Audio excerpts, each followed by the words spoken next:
Après que les deux religieuses aient eu une relation avec le prêtre, celui-ci est immédiatement retourné dans sa chambre pour prier, demandant à Dieu de lui accorder son pardon.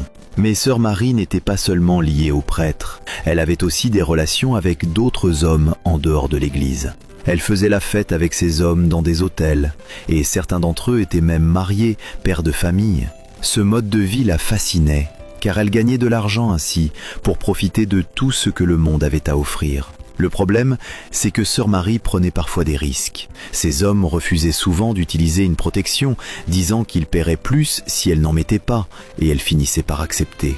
Ensuite, elle quittait l'hôtel, remettait sa tenue de religieuse, faisait comme si rien ne s'était passé, et personne ne connaissait la vérité, sauf le père Franck et sœur Marguerite. Sœur Marguerite, voyant à quel point cette vie pouvait être séduisante, alla voir le père Franck et lui dit qu'elle voulait, elle aussi, recommencer.